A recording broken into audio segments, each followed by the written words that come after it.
Hello and Assalamualaikum to my beloved lecturer and friends. Today we are from group 4 want to present about audit of inventory. My name is Nurusna Shafina binti Huzaimi. My metric number is 275402. Today I would like to present about introduction, audit objective, nature of inventory and conclusion. Introduction. The purpose of this audit is to get the accurate information about the inventory to avoid stock out.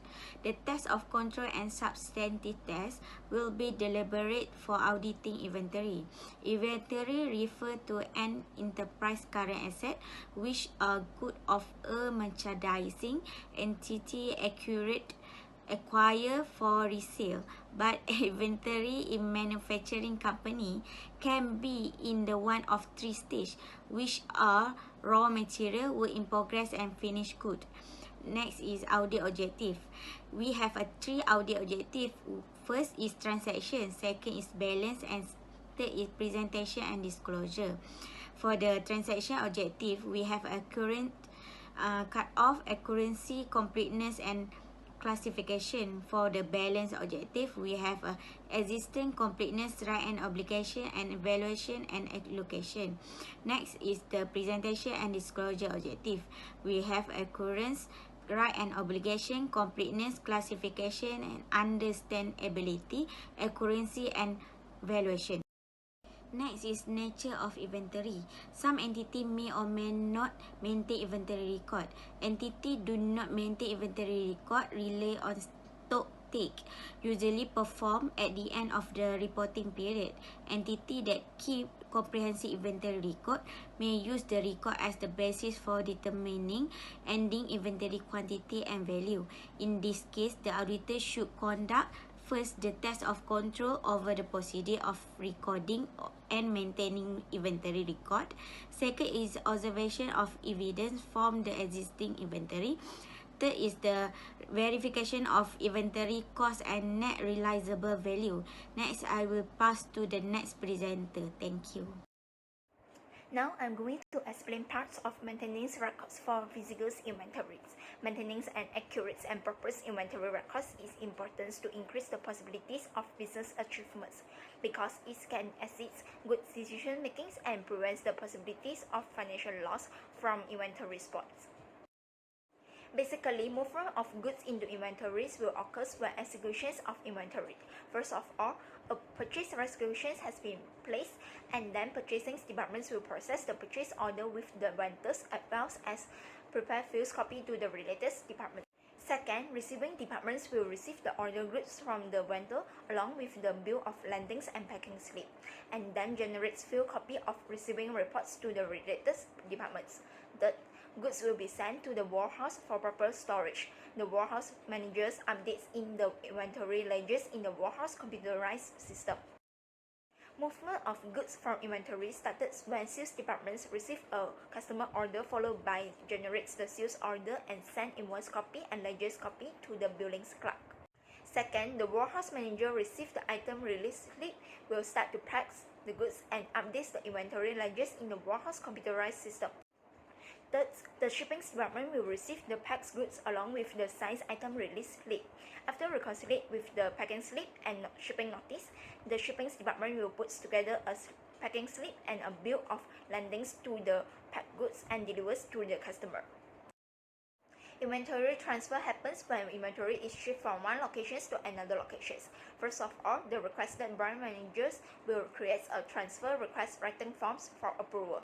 After all verifications done, the warehouse manager will receive a confirmation inventory release slip and start to pack the inventory as well as update inventory ledger. Besides, the packed inventory will be transferred to the shipping departments along with the size item release slip.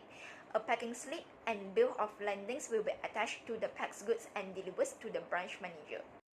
We will discuss about the physical comparison of inventory with inventory record. This physical comparison is performed periodically to ensure the consistency of the records.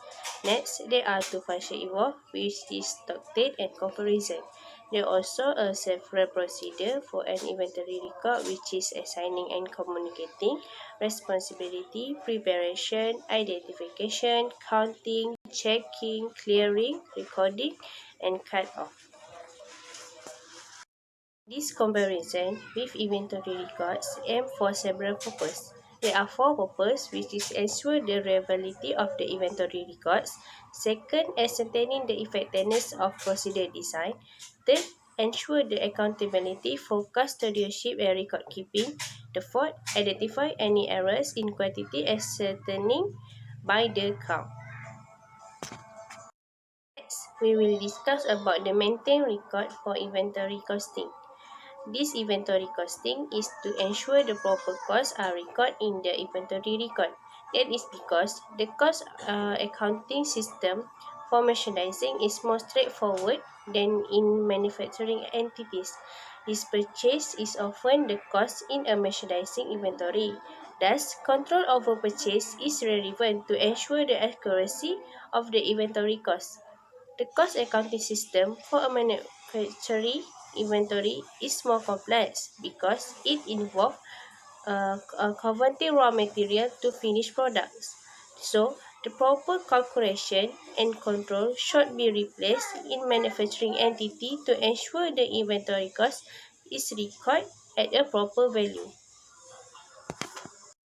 Now I will present the part of developing an audit plan. Audit plan consists the audit strategy that developed by the auditors and also the risk assessment procedure.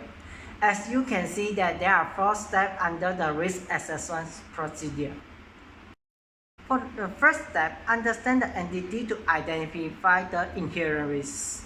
First of all, what is inherent risk? Inherent risk is a risk that material misstatement incurred in a financial statement without considering the effectiveness of the internal control system. To identify the inherent risk, the auditor needs to understand the client business type, the business environment, and also the product and services in the client's entity. There are some examples of inherent risks related to the inventory. There are complexity of the transaction, inventory variation issues, technology changes, and also the competition among the industry.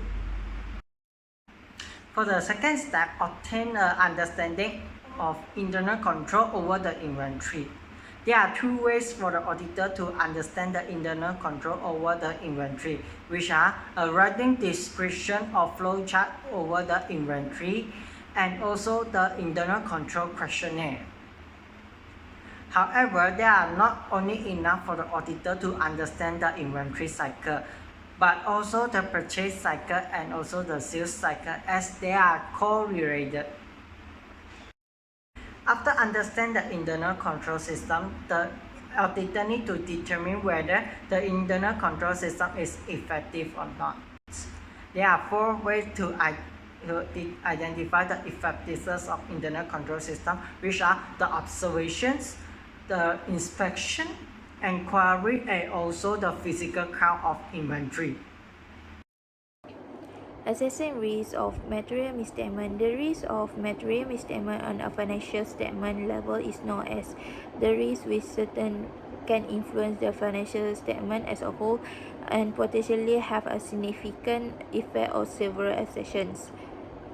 Is it important in considering the risk of material misstatement on a financial statement level, as it's potentially seriously impact the ability of auditor to disclosing unqualified audit opinion. There are several factors that can increase the risk of mismaterial misstatement on a financial statement level. For example, declining economic condition, managerial incompetence, operation in rapidly changing industry, inadequate accounting system and record, and last but not least, poor oversight by the board of directors.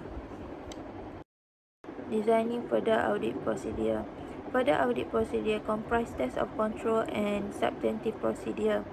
The auditor should determine tests to be performed according to the assessor's risk level.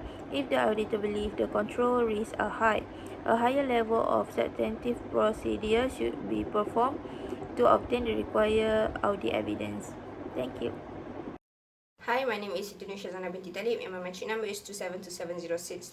Now I'll be presenting the 4.0, which is performing audit, further audit procedure.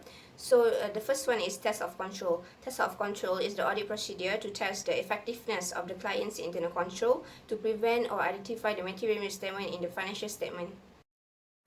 The first test of control is test of design effectiveness. This test is performed to identify that the control for inventory cycle is designed properly or not. So in the internal control for inventory cycle, it is efficiently designed when it can prevent or identify the error or fraud that could lead to the material misstatement in the financial statement. So to test this design effectiveness, the auditor may perform the audit procedure such as inquiry by asking the supervisor or maybe manager of the inventory department, or maybe auditor may perform observation by observing the segregation of duty among employee in the inventory department. So walkthrough that include this procedure ordinarily are sufficient to evaluate the design effectiveness. The last part of test of control is test of operating effectiveness. This test is performed to determine that the control for inventory cycle is in the right place and is operating as it was designed. So this test also ensures the employee have required authority and competency to implement the control effectively. So the audit procedure that can be conducted to test this operating effectiveness is by inspecting the relevant document related to inventory cycle, such as production schedule, receiving report, or material requisition for the approval signature, stamps, or review check mark, which indicate that this control have been performed. Or perhaps auditor may do observation by watching clients' year-end inventory counting procedure. When the auditor found an error results in test of control of inventory cycle, they must perform more sample sizing or carry out further testing, which is a substantive test. So that's all from me. Now I'll pass the presentation to my friends. Thank you. Good day, Doctor. My name is Ng Xiang Yi, metric number 273345. Now I would like to continue the presentation with substantive procedure. Substantive procedure are carried out by auditor to detect material error in financial statement and to collect evidence which allow them to make a judgment. First is analytical procedure. This is planned to ensure the expectations are met. There are 3 stages. Review any changes in the amount of inventory from the previous year. Review experience and trends of inventory to establish the expectation of the inventory level and determine gross profit ratio and trend. Next, test of detail of transaction. The auditor will only perform the test of transaction when the M&A inventory is identified based on perpetual inventory record, and these tests are used to support the test of balance. For example, the cut-off test. The auditor should double-check the in-transit goods are recorded in the correct period and inspect the document on the receipt of goods from suppliers and issue to customer.